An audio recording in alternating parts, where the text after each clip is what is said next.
All right, I'll just ask, where is your pile? Just where is it in your house? You know what I'm talking about. Every family has a pile. You try to be tidy. You try to stay clutter-free, but it all ends up in that pile. Is it in the front entry table right when you walk in? Is it above your fridge? Is it on top of your fridge? What cabinet? Which part of the counter have you designated, accidentally, unintentionally, inadvertently designated as your pile spot? Pile gets out of control. You come in with so many things in your hands every day. What do you put in the pile? Obviously the mail, but not the mail that you throw away and not the mail that you immediately deal with. The pile gets like the fast track, invoice, maybe the value pack. Hey, maybe we'll use that coupon one day. No, you won't. Tree removal. Hey, maybe one day. No, you won't. Window replacement coupon. Yeah, for one day. No, you won't, but put it in the pile. You got your voter's manual in that pile. What else is in your pile? You know your pile. Every family's got that pile. It's out of control, right? Someone even brought a shoebox. You don't know who brought a shoebox, thinking they're going to organize everything, but what did they do? They just perpetuated the issue. You gave someone the idea like, it's okay. We're allowed to do that. No, you're not. You're not decluttering. You're just creating a situation 6 months from now that's going to be a little intimidating, a little overwhelming. You know that pile, once you discover what's in it after 6 months, you're like, almonds, Dayquil, these broken sunglasses, why not just throw them away? What do you think, someone was going to fix those broken sunglasses? It goes way beyond paper. A pet's collar, a pet that died 3 years ago, their collar's at the bottom of that pile. Batteries to that kid's toy. Which kid's toy was it? Kids don't even play with that toy that would require those little circular batteries. Or is that the circular battery for the scale? Throw it. Just throw it away. You never needed it. You convinced yourself, I might need it. I might keep it. Maybe hold on to this. How many cologne samples are in the pile? You still ripping them out of the magazines? How many Post-it note to-do lists are in the pile? How many little kids' drawings are in the pile? By the way, we're allowed to throw them away. They come home every day. Don't feel bad. You could throw some of those little kids' doodles away that come home in the backpack, kind of crumpled up. But you're like, oh, is this a pumpkin? Is this a strawberry? Is this your name? Is this a ghost? Throw it away. It's okay. It's not for the baby book. Plus, you're not even doing a baby book because everything's in the pile. That pile is totally out of hand. After 5 to 6 months and you finally tackle it, you convince yourself, all right, we won't do this again. We will not stress ourselves out with a pile. Every family's got that pile. Where is it on your counter? Look right now. Look. You see it? With the Kohl's cash? With the wedding invitation? You didn't RSVP to? You see it? Right on that front entryway table, the stuff that's spilling out of the drawers? You see it, don't you? The directions to the Cuisinart? You're not going to use the directions. You don't even use the Cuisinart. It's okay to throw it all away. And welcome in. That's the new slogan of Here We Go with Josh Rosenberg. It's okay to throw it all away. Say it with me, folks, and now look under your chair for the prize of the day. It's episode 196. I got to get going. I got to actually go quick. I got to squeeze this in. My wife and daughter are at a birthday party. I got the baby sleeping right now. That nap is about to end. I know it. I already heard a beep, beep, beep, beep, beep, beep. You know when the baby's sleeping and you're like, the first beep, it just jolts you. You're like, no beep. No, not yet. Give me a moment to calibrate. 196. Trying to do this one in the morning where I still got the crust in your eye. Crust in the eye podcast? You can't do a podcast with the crust in the eye. Haven't brushed my teeth yet. Haven't splashed any water on my face. This one's going to get weird. Why not? Everything's getting weird. We have new school COVID protocols, and now a word about COVID-19. In public schools, in the area I live in, kids can now come to school with COVID. I'm not complaining. I might catch COVID again this year, and if they say, yeah, you could come after 5 days even if you're positive, I probably will. Of course, I'll wear a mask, but the fear of it's too many days away from the classroom, which teachers and students might feel, well, now that fear is going to be lessened a little bit because they officially said, kids, you could come in. Just stay home for 5 days. You got COVID. And then even if you're testing positive, and then positive again, and positive again, after 5 days, you could come back. And this happened to me for the first time. I had a student come up to me. And he said, hey, what did I miss? And I was like, oh, wait, where you been? And he straight up said, "Oh, I had COVID. I still have COVID." And that was a first for me. Looking at a teenager who said, "I have COVID." Yes, he was in a mask. But then he said to me, "Don't worry, I'm not contagious." I was like, how do we know? How do we know anything about this? We've never really known much with these arbitrary return to school protocols. By January, it's going to be like, kids stay home for 22 hours, and then they can learn outside for the first period of the day. They can come in for lunch, and then they could sit at a desk close to the door. They will then sanitize their mouth and ears, and then we will let them out 7 minutes early. And all of us will just go, oh, okay. The new protocols. Yeah, the new protocols are in. I'm not trying to denounce science, but aren't some of us guessing with these school protocols? Kids could come in COVID positive, teachers too. Shit, times have changed. I always go back to the first time you ever heard of that coronavirus. You remember, I was like, wait, someone came off a cruise and they're in the county? We must not let them off the cruise boat. Keep them on the cruise boat for 5 more years. We can't have them. And now it's just, hey, it's all over the place. COVID's on your face. We're all catching it 5 times a year. Diagnosing it maybe once, but COVID's all over your face. The residue of this whole pandemic, even though Biden said the pandemic's over. Thank you, President. He says the pandemic's over. It's over. Your president says anything? Set in stone. Actually, no. Isn't that weird that some people worship politicians? They just blindly follow in any direction. I don't care if you're right, left, smack in the middle. These people in suits at the podium, what are we doing with our bumper stickers and your flags and your signs? Blindly following anyone? Stop it. Stop it. This is not a football game. It's not the World Cup. With your slogans and your lawn signs. What are we doing? We, the people, must take it upon ourselves. I don't know where that speech is going, but I do know one thing. This could be COVID protocols. Everyone's sick. It was the whole return to school. We got too excited. Now it's October and your kids have the sniffles. You have the sniffles. You're pumping. The Dayquil, NyQuil, NyQuil, Dayquil, Dayquil gets me up and NyQuil puts me back to sleep. And now I'm in a blur called life. This is a sick month, isn't it? It just is. You could hear the congestion. Diagnose me through your speakers, through your earbuds, through the AirPods, however you listen to this. You know something's wrong. Something's wrong with this talking head right now. I don't know. I'm negative, don't you worry. But you can't dodge little kids. They're coming at you. I did take a little kid, not just any little kid, my little kid, to a high school football game yesterday. High school football? It's fun. I get into it. I get into it just as much as I would Monday Night Football. I don't know why. Just any form of football, it can capture my attention. The game I went to, TL Archie Williams.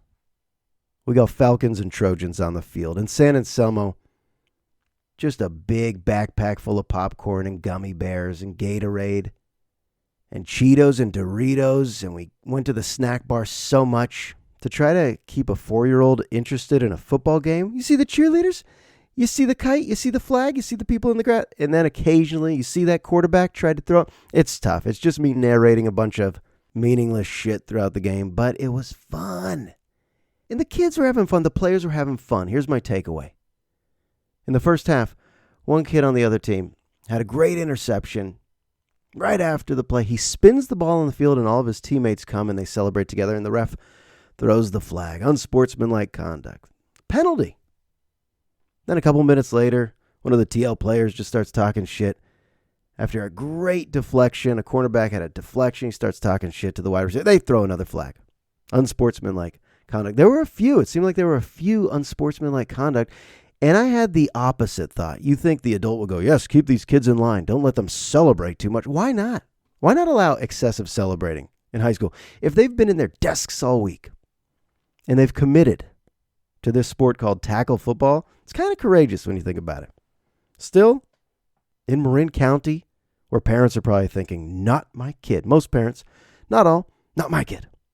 With all the research on CTE and concussions, I get it. If parents are keeping their kids out of football, rosters are smaller. But for the kids that are doing it, For the teens that are going full throttle and Saturday arrives, all that pent-up energy. They practiced all week. They finally got an opponent. All their friends are in the stands. Their parents, you got the band, you got the music, you got the pageantry. It's homecoming. And all of a sudden you want to celebrate a little bit? What are we doing with the flags? I understand the other side of the debate is that it could be taunting. It could be bullying. I say let it go. They're obviously emulating the pros that they love.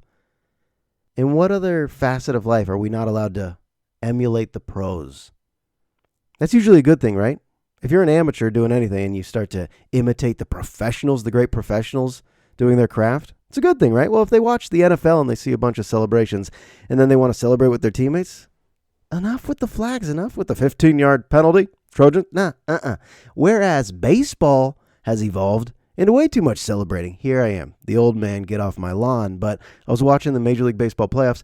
A Padres player had a single. He hit a single. A single. He gets to first base. He points to the heavens. He pumps his fist at the crowd. It wasn't even like a pivotal hit. It was just he was really happy to have hit the baseball into the outfield. Points to the heavens. Let's bring God right into it. Pumps his fist to the crowd. Points to the dugout. I was like, holy shit. That's a little much. I like a little bat flip. Not too much. I'd say a medium-sized bat flip after a key home run. But if you have high school baseball players watching that guy, I think it was Cronenworth, with his single, celebratory single, a single, and then you have the teens doing it. Maybe that's a little much. If you're the coach, you say, hey, tone it down, pump the brakes a little bit. But football's a different beast.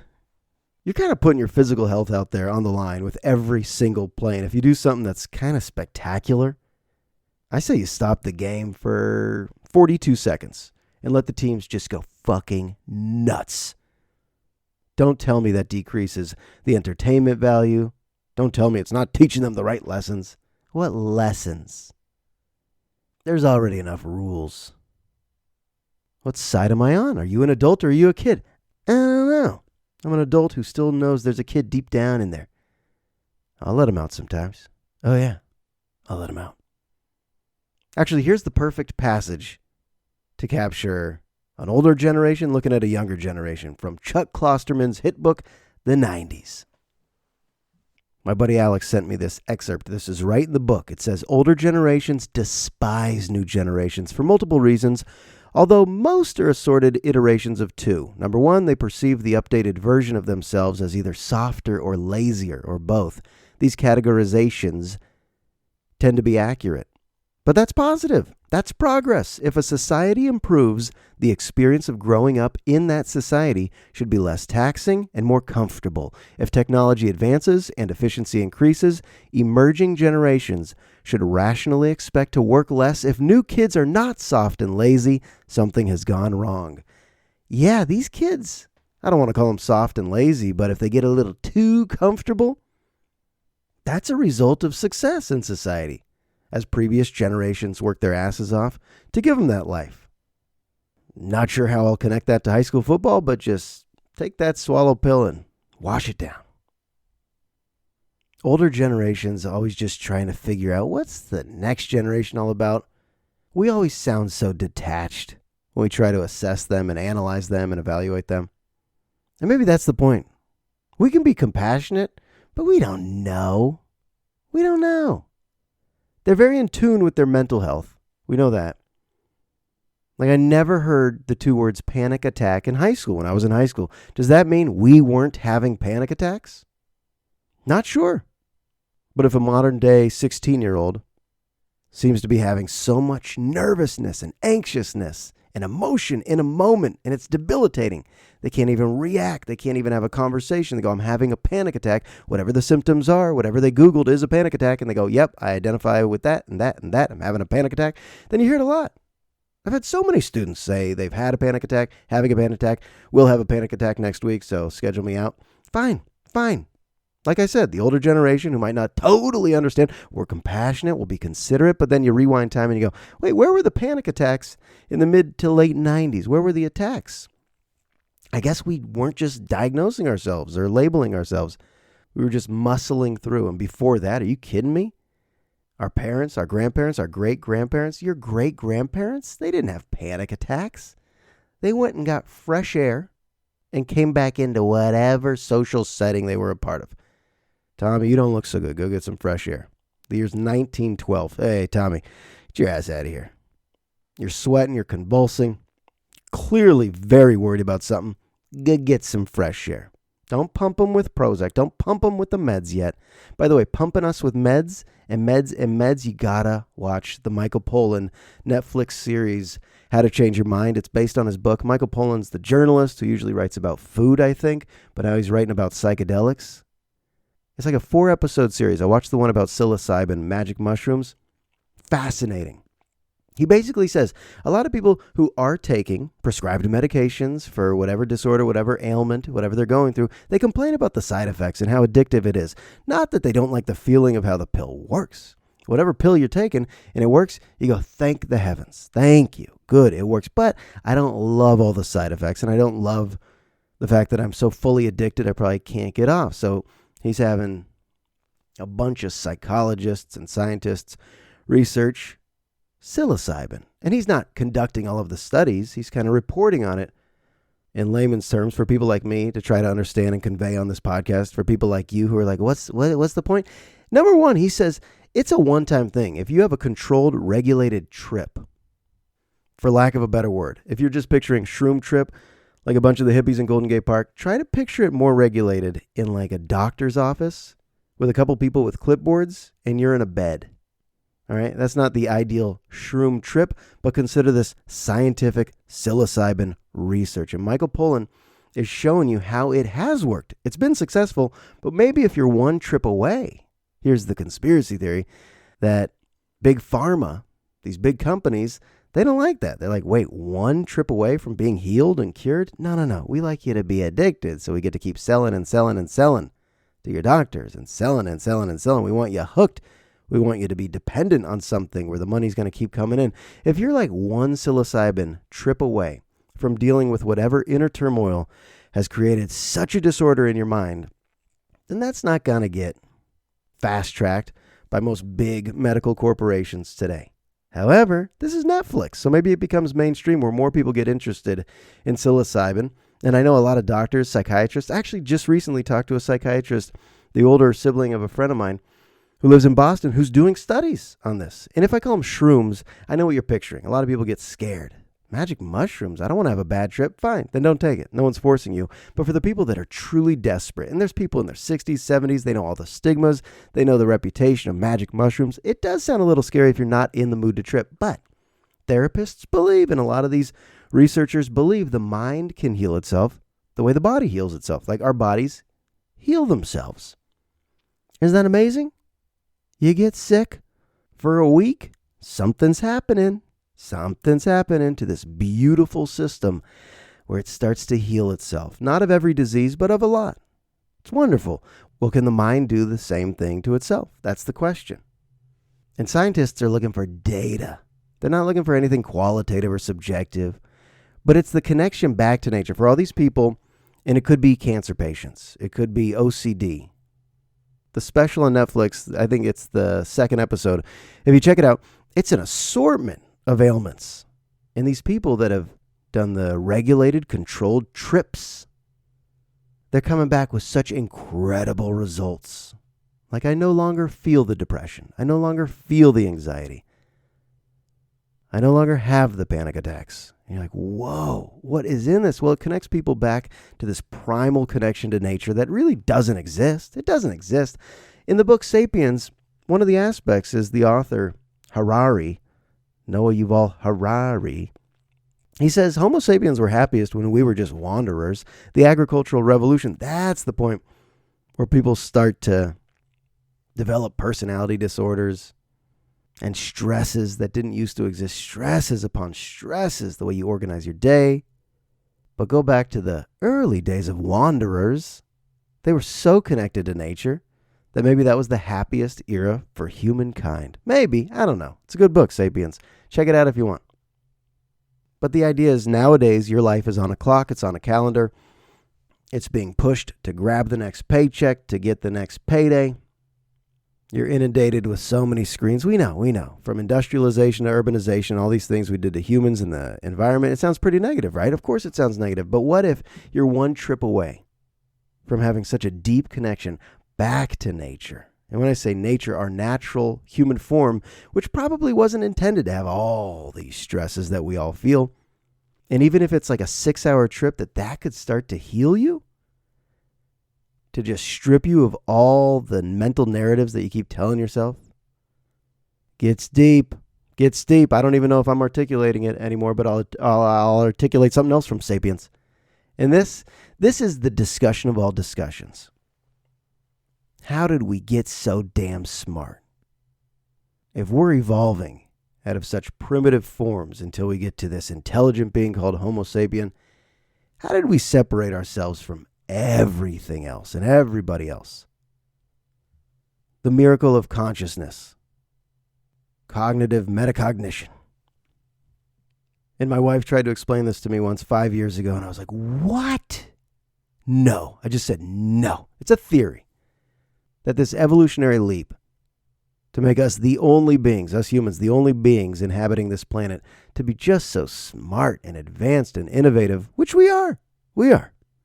Not bragging, but we are. It's an evolutionary leap. And the book basically says, these brains, they used to be like the Neanderthals. Then an accidental genetic mutation rewired our brains. I'll say it again. I'll say it 9 times. So if you're on Apple Podcasts right now, speed it up to 1.5 speed.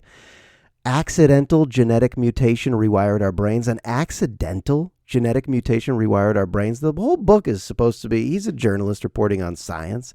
But when you start to say accidental, it was like a genetic mutation. What happened?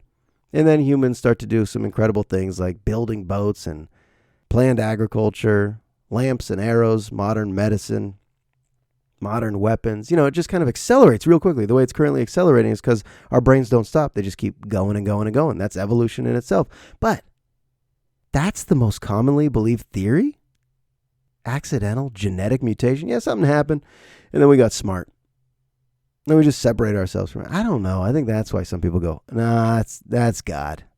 You take the flip side of that argument and go, nah, I'm sorry, Sapiens. That's just some God stuff. What is God? I don't know, but that sounds God-like. If you don't want to agree with this theory, that's when you go, well, I guess the other part of that is if you can't explain it, you just look up to a higher power and you go, that's on you, huh? Higher power? And some people go, there's no higher power. That's the discussion. I don't even want to call it a debate because it shouldn't be contentious. It's too fascinating for it to be contentious. But a genetic mutation? How is it? How are we this way? How did it happen? Science can explain so many other things, but when they say accidental mutation, you go, it's not explaining anything. That's just like a fun theory. It's a good theory. I bet someone really smart could tell me the inner workings of the theory, but I'm just like, I don't know. That's when it's all just such a mystery. We're stumbling through a dream. We're all just stumbling through a dream. Now I'm writing lyrics. Yes, I am. All right, that's heavy. That's a little much for the brain. I've always said that humans can only handle so much heavy, deep thinking before we just need to detach and put on an old Seinfeld episode. And isn't it weird that there's still Seinfeld episodes that I haven't seen? I feel like there's still some Beatles songs that I haven't heard. For me to claim that I'm such a super fan of anything, it's kind of fun to find the hidden tracks. The stuff you thought you knew? No, there's still more. There's still more. Did I even wrap up the Michael Pollan stuff? I felt like I had so many thoughts. Like my wife and I kept pausing it like, what? It's the best feeling to have your mind blown by a smart guy like Michael Pollan, who's actually a teacher at UC Berkeley. Could you imagine having his class? I understand college is overpriced, but that seems to be worth the price of admission. If you're going to Cal and you're like, yeah, Tuesdays and Thursdays I got Pollan. Coming in totally hungover. I got Pollan. This guy's such a windbag. Gave me a C- on my last day. You're like, you got Pollan? Watch Netflix. Read his real book. I mean, I guess he's a fantastic professor. Of course, I'm guessing that. But just like any teacher, there's probably 1 or 2 students who are like, I don't like him. But he's teaching at Cal. Robert Reich teaching at Cal. Yeah, that's worth the price of admission, I think. Although I don't know what the price is. What is it? $300,000 a semester nowadays? Let's put him in the hole. Put him in that financial red zone. Let him climb out. It's a good business model. Anybody else have dreams where they're just running from wildlife? Bear attacks, tiger attacks, coyote attacks. Anybody? Just me? Why once a week? Let's analyze this. You could analyze it. I don't know. I don't want to Google it yet. We could Google everything. Instead, let's just float out this idea. I wake up in the middle of the night and I just get so happy. Oh, that's not really happening. Just a weird part of my brain as I'm laying unconscious in this mattress is running full speed from a wolf in the snow. Anyone else? It's exciting. If anything, it's exciting to think about. Vivid image, and then just like every dream, it dissipates. The imagery, you're like, where did it go? Where did it go? It just fades throughout the day. Where did that dream go? They just fade. But last night, I was in like the sticks, very desolate area with some trees, and there the coyotes start to swarm, and I'm running full speed, and I see my wife and daughters, and they can't help me. They're just watching, and I'm not getting like mauled, but the coyotes do catch up to me, and they kind of bite me on the back. They just bite a little bit, and I go, oh, I'll survive this. And maybe that's the point, is that I do have such a fear of coyotes. I don't know why. They're in the news a lot. They're on Nextdoor, that app. Oh, it should just be called Coyote Pictures because they're amazing. And neighbors have big fights about coyotes. But I'll survive a coyote attack. And isn't that why you came to this podcast? To know that I'll develop the confidence to survive the attack when it happens. Not if it happens, but when it happens. There's so much I should have said about psilocybin. Part of the research, though, is reconnecting all the findings from the 70s, and there were very smart doctors researching this already, and they were being told by the Nixon administration, stop, you're not allowed, your study is done. So Richard Nixon, Schedule 1, he made psilocybin, magic mushrooms, a Schedule 1 drug, just looking at it like it was cocaine or meth or anything else, and saying no to that, not realizing that it could change so many lives for the better. People who weren't taking it as a party drug, but people who could have been taking it for the last 40 years to heal some deep wounds. Wounds. Are you saying wound? Are you saying youths? Youths. How would Nixon be on Twitter? If Twitter existed back then, it'd be a nightmare, right? Actually, Twitter's a nightmare in any era. Podcast feels like a little safe space, but if I tweeted out, hey, let high school football players celebrate, isn't that just a launching pad for people to now get upset and say, hey, I disagree with mean words, and I'm here to hurt you with my mic drop moment? That's all Twitter is. Everyone thinks they had their mic drop comment. Oh, wait till I float this one out there. They're not ready for me. What are we ready for? Damn, it doesn't get more rhetorical than that. What are we ready for? Until next time, I think that's a good spot to end. I'm going to go put some more stuff in the pile, in the family pile, the unintentional pile. Ours is 2 feet to the right of the coffee maker, if you must know. And there's a lot of expired Kohl's cash in that bad boy. And yes, my wife did find a very wide box, acting like we're organizing it. But you know what? I found a Pez dispenser in there, and we don't have any Pez. That's where you'll put foreign coins. That's where you'll put the Christmas cards that you saved from 7 years ago because you thought you still wanted to look at those kids. No, you didn't. It's at the bottom of the pile. Along with your Nielsen invitation. You want to be a Nielsen family? They'll send you $1. It's in the pile. They made you think about it at least. Should we be a Nielsen family? That's an old reference. But we get the Nielsen offer. Should we? Oh, what an honor. All right, that's it. Leave a nice rating on iTunes or Spotify. I don't think Spotify's letting you leave any reviews, so I'll just end it here. Appreciate you listening. That's episode 196. It's in the books, folks. I'll talk to you soon.